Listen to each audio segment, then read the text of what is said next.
Hi everyone, hello, welcome to Extra Marks Foundation 9th and 10th YouTube channel. My name is Ayushi Pathak. And I'm Saurabh Paul.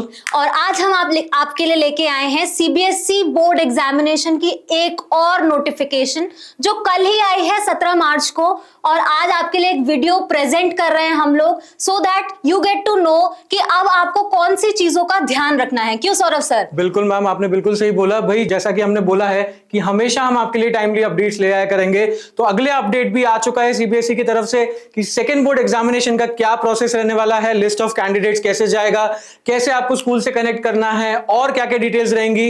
Right ma'am, हम सारी information देंगे। Right. और ये generally आपका school ही आपको करके देगा। Basically आपको जितनी भी चीजें करनी है वो स्कूल के थ्रू करनी है, आपको कोई फॉर्म फिलिंग नहीं करनी है, जो भी करेगा स्कूल करेगा। बट कुछ चीजों का आपको ध्यान रखना है, जैसे कि कब आपकी ये जो फॉर्म फिलिंग है स्टार्ट होने वाली है, कितने फेजेस में होने वाली है, और कब कब आपको कैसे फीस जमा करनी है, ये सारी चीजें आप लोगों को आज हम एक्सप्लेन करने वाले हैं। बिल्कुल, तो शुरू करें मैम, देखते हैं। सर, बिल्कुल। राइट, तो सबसे पहली चीज आ जा रही है how to proceed for list of candidate submission. Basically यहाँ पे एलओसी सबमिशन के लिए आपका स्कूल ही रिस्पॉन्सिबल है, और साथ साथ सेकेंड बोर्ड एग्जामिनेशन हम लोगों ने आप लोगों को बहुत प्रॉपरली एक्सप्लेन कर रखा है, कौन कौन एलिजिबल है, कौन कौन नहीं है एलिजिबल। उसके लिए आपके लिए अनदर यूट्यूब वीडियो है, वो आपको मिल जाएगी, नीचे डिस्क्रिप्शन बॉक्स में भी मिल सकती है, आई बटन पर भी मिल सकती है। तो बेसिकली आपको यहाँ पे प्रोसीड कैसे करना है। राइट, तो ये पूरा स्केड्यूल हमें सीबीएसई ने दे दिया है। आओ थोड़ा डिटेल में देखते हैं कि इस स्केड्यूल में क्या कह रहा है।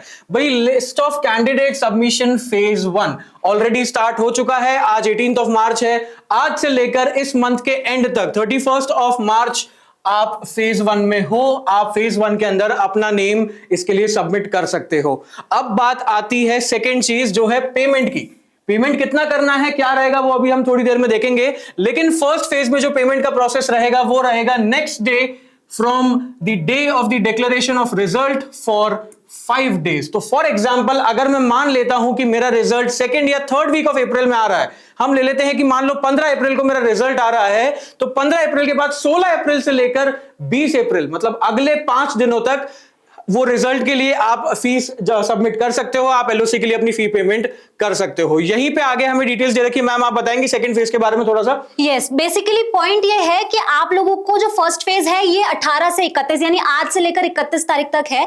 अभी आप फी पेमेंट ना भी करो तो चल जाएगा, आप वेट कर लो रिजल्ट का, और रिजल्ट जैसे ही आ जाए, जिस दिन रिजल्ट, लेट्स सपोज आपका 15 तारीख को रिजल्ट आ गया है, तो 16 से फिर से पोर्टल खुलेगा, आप उस पोर्टल के थ्रू जाके फिर से फीस जमा कर सकते हो। ये आपका सेकंड फेज रहेगा, और ये नेक्स्ट 5 डेज तक ओपन रहेगा। आप अपना डिसीजन लो और आपको जिस सब्जेक्ट में इंप्रूवमेंट देनी है आप दे सकते हो। फिर आता है आपका third phase. Third phase basically आपका तब है कि आपका जब रिजल्ट आ गया, अब आपने 7 दिन के बाद डिसाइड किया है कि हाँ अब मेरे को भरना है, ये चीज करनी है कि मेरे को फॉर्म फिलिंग करनी है, मुझे इंप्रूवमेंट देना है। लेकिन यहां केस ये आ जाएगा कि आपको लेट फी क्राइटेरिया में आना पड़ेगा, और लेट फी का क्राइटेरिया क्या है वो हम एक्सप्लेन करते हैं आपको आगे। बिल्कुल सही बोला मैम आपने, thank you so much clear करने के लिए। अब यहां पर बात आ जाती है कि भाई किसको फेज 1 में देना चाहिए, क्यों फेज 2 है या क्यों फेज 3 है। भाई फेज 1 में वो बच्चे आएंगे, मैम आई बिलीव आप भी मेरे साथ एग्री करोगे, जो बिल्कुल श्योर रेडी एग्जैक्टली कि मुझे तो देना है। फॉर एग्जांपल, वो स्टूडेंट्स जिनको मैथ्स का डिफिकल्ट सेट मिला था, आई एम प्रीटी श्योर कि वो सारे बच्चे सोच रहे होंगे कि यार मैं दोबारा से री एग्जामिनेशन भर देता हूं, तो वो इस कैटेगरी में आ जाते हैं। भाई आप बिल्कुल भी देरी मत करो, रिजल्ट का वेट मत करो, अगर माइंड क्लियर है। राइट, माइंड क्लियर है, जैसे कि मैथमेटिक्स का एग्जाम हो गया, काफी बच्चों का क्लियर होगा सर माइंड से। राइट, तो इस फेज के अंदर आप अपने नेम्स दे दो। कैसे नेम्स देने हैं, क्या रहेगा, वो आप अपने स्कूल से कांटेक्ट कर सकते हो। आपके जो क्लास टीचर हैं या फिर आपके कोऑर्डिनेटर होंगे, आप उनसे कांटेक्ट करो, and I am sure by this time आप लोगों को कांटेक्ट कर लिया गया होगा।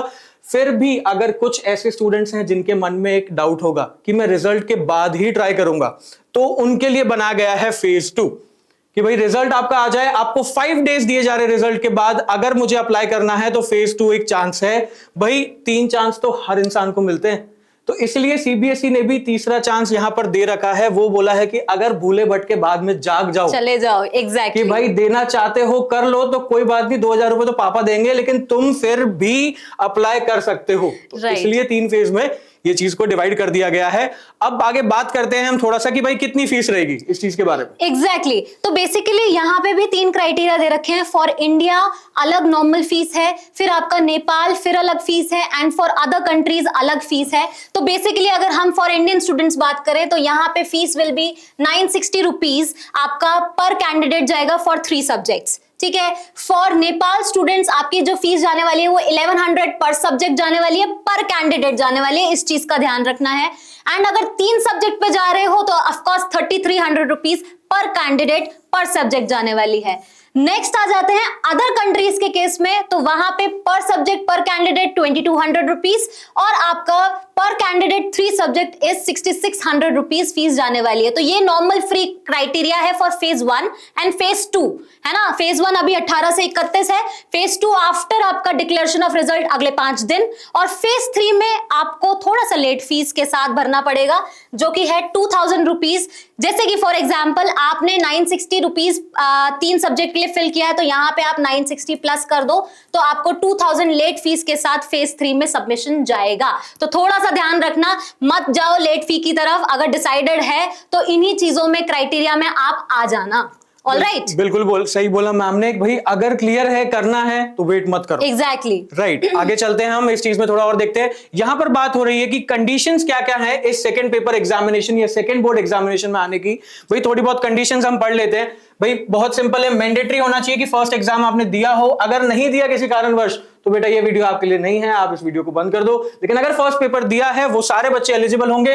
मैम मेरे को कुछ ऐसा लग रहा है कि ये पूरा हम डिटेल दे चुके हैं। एग्जैक्टली हमने एक वीडियो बनाई हुई है और आप जाओ और उसको देखो। आपको आई बटन पे अगेन फिर से क्लिक करना है एंड उस वीडियो को पूरा डिटेल देखो, क्योंकि ये सब कुछ एक्सप्लेनेशन अभी हम करा चुके हैं। बिल्कुल आपको कहीं ना कहीं मिल जाएगा, और साथ साथ डिस्क्रिप्शन में भी हम लिंक डाल देंगे, तो make sure you go there and check the eligibility. Right, हम लोग आगे चलते हैं, देखते हैं internal assessment. Ma'am internal assessment में बता रहे हैं कि कोई फैसिलिटी नहीं है चेंज होने की या इंप्रूवमेंट होने की। जो आपके इंटरनल के मार्क्स सबमिट हो चुके हैं वो आपके स्कूल्स ऑलरेडी सेंड कर चुके होंगे, उसमें कोई भी चेंज नहीं है। जो इंप्रूवमेंट आप कर सकते हो वो आप अपने थ्योरी पेपर के अंदर ही कर सकते हो। Very clear point, very specific point. Right, ये तो ईयर लॉन्ग प्रोसेस है सर। जो मेहनत की होगी, जिसने की होगी, उन्हीं के परफॉर्मेंस के हिसाब से रिपोर्ट्स आएंगी। यहाँ पे कोई चेंजेस हमें देखने को नहीं मिलेंगे।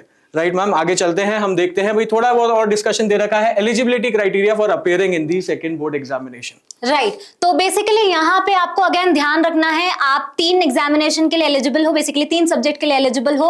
उन चीजों का थोड़ा फैक्टर ध्यान रखना है ना, नॉट मोर देन 3 सब्जेक्ट्स। तो मेरे हिसाब से तो मैथ्स में ज्यादा आया है, बट ठीक है, आपको 3 सब्जेक्ट्स ध्यान में रख के इंप्रूवमेंट का एग्जाम के लिए फिल करना है फॉर्म। ठीक है, और इस सब चीजों के लिए आपके प्रिंसिपल, आपके स्कूल के प्रिंसिपल्स या आपकी जो स्कूल के अथॉरिटीज हैं वो रिस्पॉन्सिबल होने वाली हैं। आप उनको कॉन्टैक्ट करो, उनसे जाके सारी डिटेल डिस्कशन करो and then apply for it. और एक चीज का ध्यान रखना कि अगर आप इंप्रूवमेंट एग्जाम दे रहे हो तो बहुत लिमिटेड सेंटर्स हैं बेटा। ठीक है, तो आप ऐसा एक्सपेक्ट मत करना कि बहुत नियर बाय सेंटर मिल जाएगा। तो अगर मार्क्स ठीक ठाक आ रहे हैं, अच्छे आ रहे हैं और जरूरत नहीं है इंप्रूवमेंट की तो दिक्कत नहीं है, बट अगर जरूरत है तो अपने माइंडसेट में बना के रखना कि नियर बाय सेंटर मिलना मुश्किल है। ठीक है, आसपास नहीं मिलेगा सेंटर, इस चीज का ध्यान रखना है आप लोगों ने। बिल्कुल मैम, आपने बहुत सही बात करी। कुछ बच्चे हो सकता है ये भी सोच रहे हो कि मुझे जो पहले सेंटर मिला था शायद वही सेंटर मिल जाए। एग्जैक्टली राइट, तो बहुत ही क्लियर शॉट रहो। अगर कुछ प्रॉब्लम्स है अपने पेरेंट्स से डिस्कस करो, बात करो। फिर भी आपकी कुछ क्वेरीज रह जाती है, कमेंट सेक्शन में उनको डालो। हम ट्राई करेंगे कि हम उन सारी क्वेरीज को वहां पर सॉल्व करें। बिल्कुल क्लियर पॉइंट है। एलिजिबिलिटी अगेन मैं सेम चीज आपको बोलूंगा, अगर इसके बारे में और डिटेल में देखना है, वीडियो ऑलरेडी अपलोडेड है एक्स्ट्रा मार्क्स फाउंडेशन चैनल पे, जाओ उस वीडियो को चेक करो, आपको सारे डाउट्स क्लियर हो जाएंगे। एग्जैक्टली राइट, बात करते हैं सिलेबस की। तो syllabus and scheme of examination कोई चेंज नहीं है, कोई चेंज नहीं है भैया, मेहनत उतनी ही करनी है आप लोगों ने, है ना? बिल्कुल मैम, मेहनत उतनी ही करनी है। जो आपके फर्स्ट एग्जामिनेशन का सिलेबस था वही बिल्कुल एग्जैक्टली सेम रहना है। इसका मतलब सेम सिलेबस, पूरा सिलेबस, कोई चेंज नहीं है उसके अंदर। भाई ऑल द बेस्ट।